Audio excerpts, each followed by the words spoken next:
Olá, meu amigo, minha amiga, paz seja convosco, amigos inscritos do canal. Estou aqui para responder uma das perguntas mais polêmicas que já me fizeram nesse canal.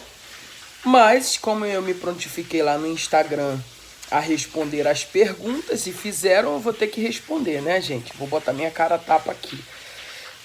Enfim, quem fez a pergunta foi o Emerson Lisboa. Vai aparecer aí para vocês aí agora, ó. Tá aparecendo aí a pergunta dele. Qual é seu posicionamento sobre o capítulo 5 do Evangelho de João, né? A cura do paralítico do tanque de Betesda. Tinha anjo, não tinha anjo? Então, gente, essa pergunta ela é muito complicada. Mas, enfim, eu vou responder baseado em tudo que eu já li e também quero mostrar aqui para vocês nas edições. Poucos comentaristas bíblicos ousam comentar uma passagem tão polêmica e controversa como essa passagem. Por exemplo, Lawrence Richard, no seu livro Comentário Histórico-Cultural do Novo Testamento, esse aí ó, que está aparecendo aí, desde já recomendo, super recomendo, é um comentário muito bom, tá? Da CPAD, está aparecendo aí ó, para você. Ele elucida que o lugar era chamado de duas maneiras, tá? Ele diz que uma era Betzata, que significa casas de bolhas, e existe, dentro do comentário dele, ele diz que era um tanque alimentado por uma nascente intermitente que geravam bolhas, tá? E a outra era chamado de Betesda, que significa casa da misericórdia. Enfim, esse é o comentário do Lawrence Richard. Russell Norman Champlin, que eu já até encomendei as obras dele aqui, depois você vê os vídeos aí de indicação de livros que você vai ver ele. Nesse comentário aqui do Novo Testamento, tá, gente? A minha edição é a mais antiga. No volume 2, que tem um comentário do Evangelho de João, na página 340, nessa edição mais antiga, ele nega a existência do anjo do tanque de Betesda. É esse comentário aí que está aparecendo aí, tá? Ele nega a existência porque ele elucida que a maioria dos manuscritos mais antigos não aparece o versículo 4, tá? Uma coisa que eu queria deixar muito bem clara aí para vocês, eu gosto muito, tá, mas continuando. Então ele nega veementemente a existência desse anjo. Para Russell Norman Champlin, esse anjo não existia, tá? E ele também defende a ideia do Lawrence Richard, que existia essa nascente intermitente que geravam bolhas, né? Por isso que Lawrence Richard diz que era Betesata, que significa casas de bolhas, porque de tempos em tempos essa nascente intermitente, ela borbulhava, gerava bolhas, e aí acreditavam-se que tinha algumas coisas ali dentro que mexia naquela água lá. Então, isso é uma dessas coisas, tá? E o Champlin, ele concorda com isso, ele vai elucidar isso aí também. E ele endossa essa ideia de uma fonte intermitente. E o Champlin, ele cita uma lenda árabe de que existia um dragão. O Champlin é meio doido, tem umas coisas dele que eu não concordo muito não.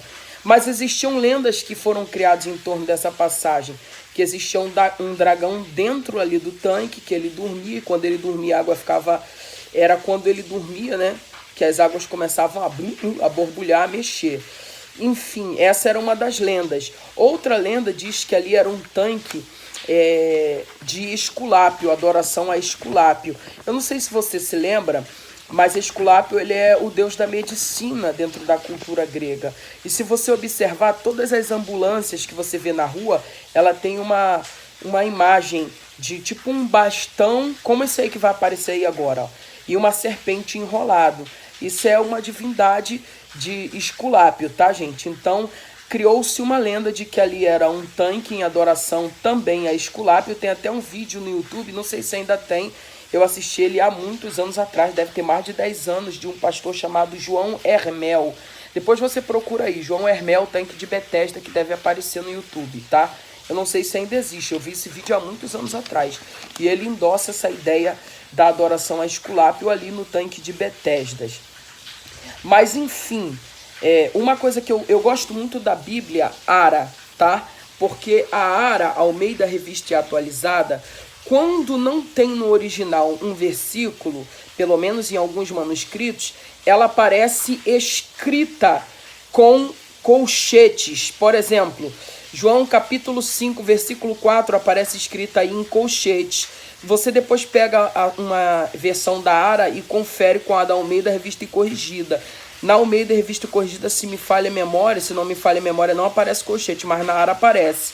Esperando que se movesse as águas, como vocês vão ver aí agora, vai aparecer aí para vocês. Esperando que se movesse as águas, a água, porquanto um anjo descia em certo tempo agitando-a, e o primeiro que entrava no tanque, uma vez agitada a água, sarava de qualquer doença que tivesse. Então, essa versão aí da ARA, Almeida Revista e Atualizada, todas as vezes que aparece um texto que em alguns manuscritos não tem, ela aparece entre colchetes. Por isso que eu recomendo você comprar uma Bíblia versão ARA. Ela é de estudo, Eliade? Não estou falando de Bíblia de estudo. Estou falando de traduções bíblicas. ARA, Almeida Revista e Atualizada, tá, gente? Recomendo muito você comprar essa versão. Tá, agora eu vou mostrar para vocês aí, vai aparecer para vocês aí, nessa obra aí, eu vou apresentar duas obras, dois textos do Novo Testamento interlinear, eu vou apresentar. Mas antes de apresentar isso para vocês, eu preciso explicar para vocês que existem, a gente na verdade, nós temos na nossa mão, não o original, mas cópias dos originais, tá? A gente tem hoje. Então, existem os manuscritos, depois você vê lá, princípio de tradução, um vídeo que eu tenho chamado Princípio de Tradução por Equivalência Formal e Equivalência Dinâmica. Nesse vídeo eu vou elucidar bem essa questão aí. Mas enfim, tem um livro do Oscar Cullmann, que é esse livrinho aí, ó, que vai aparecer aí agora para você aqui, tá aparecendo para você aqui na edição. Esse livro do Oscar Cullmann, ele fala sobre a formação do Novo Testamento, tá aí, ó, conforme você pode ver aí. E ele vai falar que existem os manuscritos orientais, que são os códices ou manuscritos sinaíticos, vaticanos e alexandrinos, e eles são considerados pela crítica textual como o mais antigo, porque ele data do século V depois de Cristo. Ou seja, ele é o texto mais antigo que a gente tem, cópias do texto grego, né? Que é do sinaítico, porque foi encontrado no Sinai, do Vaticano, porque está na Biblioteca do Vaticano, e o alexandrino, porque estava lá na região de Alexandria, Egito, e eles são chamados de manuscritos orientais. Então, gente, nesses manuscritos orientais não aparece o versículo 4, não aparece a existência do anjo do tanque de Betesda. Portanto, a crítica textual entende que, na verdade, esse anjo não existia e que se tratava de uma tradição, tá? Mas nos textos chamados textos receptos, ou também Oscar Cullmann chama de texto siríaco, que chegou no Ocidente no século XVI por intermédio de um dos pré-reformadores, um cara que fomentou a reforma, chamado Erasmo de Roterdã, grande influenciador de Martinho Lutero. Ele trouxe esses textos chamados textos receptos, que Oscar Cullmann, nesse livro aí da formação do Novo Testamento, ele vai ser totalmente antagônico aos textos receptos, dizendo que houve muita adulteração. Entretanto, gente, esse negócio de crítica textual é uma brigalhada terrível. Tem um doutor chamado Ivo Norma Pickles, que ele defende os textos receptos e critica os textos orientais, né, que seriam sinaíticos, vaticano e o alexandrino. E essa é uma briga terrível que eu nem gosto de me meter. Já ouviu aquela história? Briga de cachorro grande eu não me meto? Então, resumindo, nos textos, nos manuscritos gregos orientais, que é o sinaítico, vaticano e alexandrino, não aparece o anjo do tanque de Betesda. Mas nos manuscritos dos textos receptos aparece o anjo de Betesda. E eu vou mostrar para vocês aí agora na imagem. Eu vou mostrar para vocês esse Novo Testamento interlinear grego-português, ó. Vai aparecer aí para você aí agora, ó. Tá? Tá aparecendo aí, ó. Dá uma olhada aí, esse azulzão aí, tá? Olha que percebam, vou mostrar agora o texto para vocês. Olha o texto aí, ó. No texto tá aí o versículo 3. Em tautais, catequeito, pletos, tom, astenum, tom, tuflon, rolon, secron, seron. E aí você vê que aparece o versículo 3, mas não aparece o versículo 4, que é o versículo exatamente que fala sobre o anjo de Betesda. Ele já pula para o En Eder Tis Anthropos, que seria na verdade o versículo 5. Então, esse material que nós temos na mão aí, grego-português, na verdade ele teria sido vindo dos textos orientais, que são chamados textos mais antigos e também chamados de textos críticos.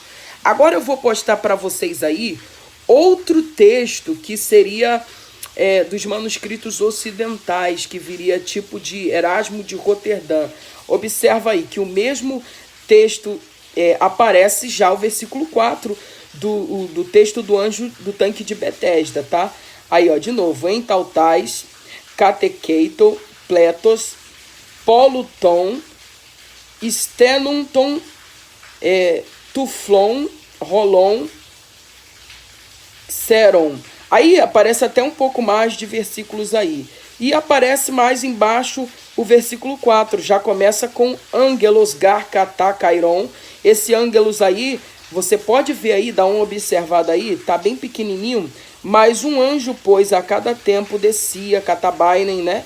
Em T. Ou seja, esses manuscritos aí seria dos manuscritos ocidentais. E ele aparece, tá? O anjo do tanque de Betesda. Agora, gente, presta atenção, isso é muito complexo. Existem, o pessoal da crítica textual, principalmente do método histórico crítico, nega totalmente a existência, porque eles preferem optar pelos textos mais antigos, né? A crítica textual de forma geral. Mas tem hoje novas pesquisas, esse doutor Ivo Norma Pickles, ele defende a ideia. Então, gente, agora, Eliardi, sua opinião. Para mim, na minha opinião, não tem anjo do tanque de Betesda. Para mim, eu fico com a ideia de Lawrence Richard e fico com a ideia de Russell Norman Champlin, que defende a ideia de uma fonte intermitente, que dava aquelas borbulhadas, né? E aí o pessoal começou a criar lendas. Os judeus, que existia um anjo que descia de certo em certo tempo para agitar as águas. Gente, não faz sentido. Se existe um anjo que mexe nas águas e alguém é curado, qual é o sentido de Jesus ir lá curar, se já tem um anjo lá que cura? Ah, o sentido é que ninguém botava o cara dentro da água. Beleza. Mas não seria melhor se já existisse realmente essa questão, Jesus pegar junto com os seus 12 discípulos o cara e jogar o cara lá dentro para ele ser curado? Não faria mais sentido? Enfim, na minha opinião, criou-se uma lenda em torno disso. Agora, gente, eu sou completamente antagônico, ou seja, contra a ideia de pregador subir no púlpito para pregar isso. Gente, questões polêmicas a gente não prega. Mas, Eliardi, você está gravando um vídeo e está falando disso. Tudo bem, pregar eu não poderia mostrar como eu estou mostrando aqui para vocês. Agora, sobre a questão de ensinar, eu vou mostrando para vocês as fontes, o que se fala acerca do assunto, tá bom, gente? Então, é um assunto muito polêmico. Pelo amor de Deus, você que viu esse vídeo e gostou, deixa o teu like aí, mas não prega isso em cima do público. Tem pregador que gosta de causar. Não, vou mostrar conhecimento, vou fazer... Eu acho legal mostrar conhecimento, mas quando o assunto é polêmico, que não vai edificar em absolutamente nada a igreja, para que tu vai entrar com esse assunto dentro da igreja? Então fica a dica pra galera que tá assistindo o vídeo aí. Não fala isso na igreja, gente. Isso é polêmico. Isso mexe com a fé de algumas pessoas, tá?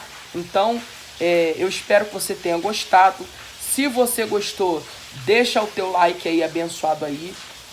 Você que ainda não é inscrito, se inscreva no nosso canal e ative o sininho para receber notificações de novas postagens, galera. E compra todo esse material que eu indiquei aí, tá bom, gente? E compartilha com o máximo de pessoas que você puder esse assunto, porque é muito importante, tá?